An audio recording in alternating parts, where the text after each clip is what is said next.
রাজশাহী মহানগর দায়রা জজ আব্দুর রহমানের ছেলে তৌসিফ রহমান সুমনের মৃত্যু হয়েছে অতিরিক্ত রক্তক্ষরণের কারণে।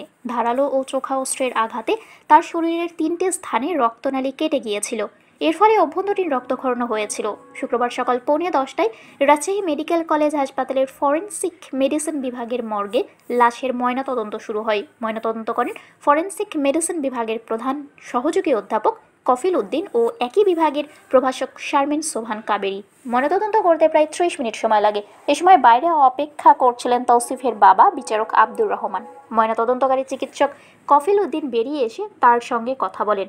এছাড়া পরে তিনি সাংবাদিকদের সঙ্গেও কথা বলেন। কফিল উদ্দিন জানান, 2 সদস্যের চিকিৎসক দলের সমন্বয়ে আমরা ময়নাতদন্ত পরীক্ষা সম্পন্ন করি।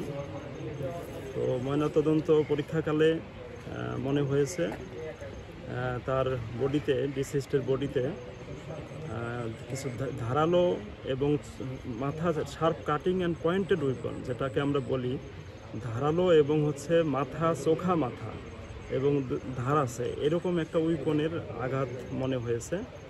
তো তার বডিতে একাধিক আঘাত রয়েছে। এই আঘাতের কারণে আমাদের কাছে মনে হচ্ছে যে, প্রাথমিকভাবে মনে হচ্ছে যে ইন্টারনাল রক্তক্ষরণ, অভ্যন্তরীণ রক্তক্ষরণে ডিসিজড শকে চলে যায়।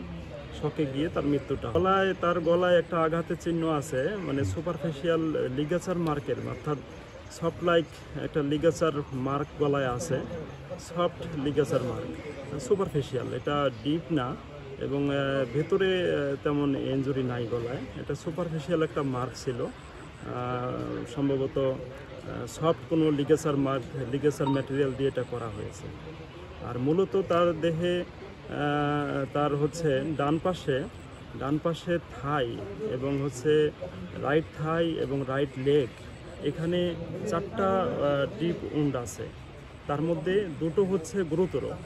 একটি রাইট থাইয়ের outer lateral aspect of right thigh, সেখানে একটা ডিপ পেনিট্রেটিং উন্ড আছে, ডিপ পেনিট্রেটিং কাট উন্ড, এবং সেখানে তার যে আন্ডারলাইং স্ট্রাকচারগুলো, এগুলো কাটা পড়েছে।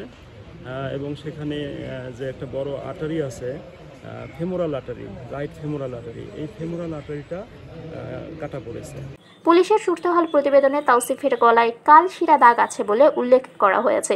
এ প্রসঙ্গে জানতে চাইলে ময়নাতদন্তকারী চিকিৎসক বলেছেন, নরম কাপড় দিয়ে শ্বাসরোধের কারণে দাগটি হতে পারে, তবে এটি মৃত্যুর প্রধান কারণ নয়। ধারালো অস্ত্রের আঘাত ও শ্বাসরোধে হত্যা চেষ্টা একই সময়ে হয়েছে বলেও জানান ময়নাতদন্তকারী চিকিৎসক। এর আগে বৃহস্পতিবার বিকেলে রাজশাহী নগরের ডাবতলা এলাকায় ভাড়া বাসায় খুন হয় 9ম শ্রেণীর শিক্ষার্থী তৌসিফ। হামলাকারী লিমন মিয়া তাদের পূর্ব পরিচিত।